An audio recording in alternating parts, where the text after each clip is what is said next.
अस्सलाम वालेकुम जी। अगर आपका सोलर इन्वर्टर भी सुबह देर तक वापडा को ही यूज़ करता रहता है और ऑटोमेटिकली जल्दी कन्वर्ट नहीं होता आपके सोलर के ऊपर, और सोलर जो है अगर आपका कन्वर्ट हो रहा है देर से 9-10 बजे या 11 बजे जाके कन्वर्ट होता है, तो इसकी क्या प्रॉब्लम हो सकती है। इसमें कई किस्म की खराबियां भी होती हैं जिसकी वजह से ऐसे होता है, वो भी आपको मैं आज बताता हूँ। और इसकी सेटिंग का भी मसला होता है।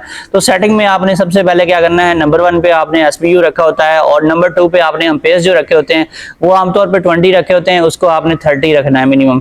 और फिर आपने क्या करना है, इसके बाद आपने जाना है, इसमें 13 नंबर की एक सेटिंग होती है और कुछ इन्वर्टर्स में ये सेटिंग 21 पे पाई जाती है। इसके अलावा अगर आप ऑनलाइन ऐप यूज कर रहे हैं तो ऐप में जब आप देखेंगे तो वहां पे लिखा होगा पॉइंट बैट टू बैटरी, यानी कि बैटरी के ऊपर लोड कब डालना है और वापडा से बैटरी को कितने वोल्ट तक आपने चार्ज करवाना है। तो ये जो 13 नंबर या 21 नंबर की सेटिंग होती है, इसका मकसद यही होता है कि आपने कितने वोल्ट से कितने वोल्ट तक बैटरी आपकी लेके जानी है आपने वापडा से चार्ज करवाते हुए। तो जब उतने वोल्ट तक आपकी बैटरी चली जाती है तो वापडा से जो चार्जिंग है वो कट ऑफ हो जाती है और आपका सिस्टम जो है वो बैटरी मोड पे कन्वर्ट हो जाता है। SPU का मतलब ये होता है बैटरी शेयरिंग वाला मोड। तो सुबह के टाइम ये जब कन्वर्ट होता है बैटरी पे तो वापडा को ये न्यूट्रल कर देता है, इसको बिल्कुल यूज नहीं करता और आपका जो सिस्टम है वो बैटरी और सोलर की शेयरिंग से चल रहा होता है।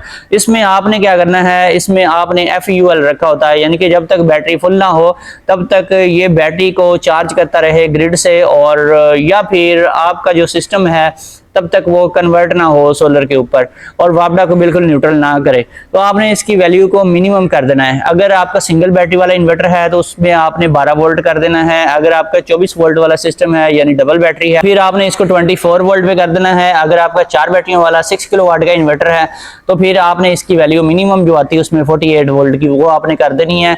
तो आपका जो सिस्टम है वो बड़ी जल्दी कन्वर्ट होगा। इसमें आपने एक और चीज का ख्याल करना है कि अगर आप ग्रिड से भी रात को चार्जिंग करवाते हैं तो फिर आपने एक और काम भी करना है, यानी कि आपने जो एम्पेयर्स हैं ग्रिड के चार्जिंग के वो आपने 2 एम्पेयर से ज्यादा नहीं रखने। अगर आपके पास बहुत ज्यादा लोड शेडिंग है तो फिर भी आपने 10 एम्पेयर से ज्यादा नहीं करने, अदरवाइज जो आपका इन्वर्टर है वो बार बार ट्रिपिंग करेगा, फ्लक्चुएशन होगी रात के टाइम खास तौर पे। इसके अलावा अब हम बात करते हैं उन लोगों की जिनकी सेटिंग भी ठीक है, सिस्टम भी ठीक है, लेकिन फिर भी जल्दी कन्वर्ट नहीं होता। उसकी क्या रीजंस होती हैं? तो इसमें सबसे बड़ी रीजन जो होती है वो बैटरी की होती है। कुछ लोगों ने शॉर्ट सर्किट एक बैटरी लेकर कनेक्ट की होती है, वो बैटरी जो है वो जल्दी अपने इस वोल्टेज के लेवल तक नहीं पहुंच पाती, वो जल्दी चार्ज नहीं होती, इसलिए भी ये प्रॉब्लम आती है।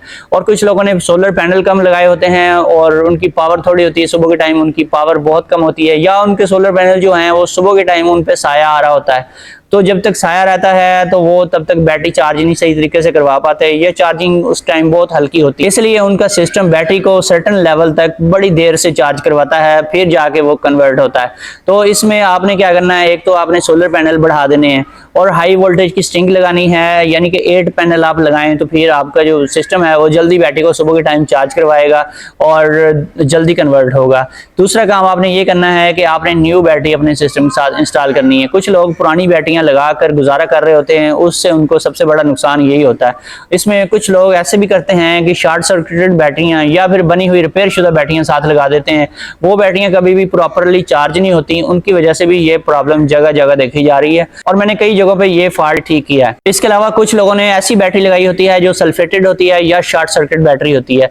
जो सल्फेटेड बैटरी होती है उसकी ग्रेविटी पूरी नहीं होती, उसको जितना मर्जी चार्ज करवा लें वो चार्जिंग कंप्लीट नहीं करती। तो ऐसी बैटरी को आपको चाहिए इसको ले जाए वहां पे बैटरी वालों के पास, उसमें जाकर आप इसमें जो इसका एसिड है वो सही ग्रेविटी का इसमें डलवाएं या फिर इसकी चार्जिंग जो है वो सही तरीके से करवाएं, वहां से इसकी ग्रेविटी पूरी करवा कर लाएं।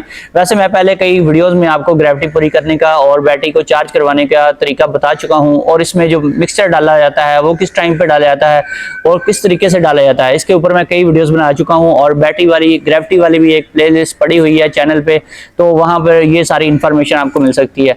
दोस्तों अगर वीडियो पसंद आई है तो फिर मिलेंगे नेक्स्ट वीडियो में। ओके, अल्लाह हाफिज।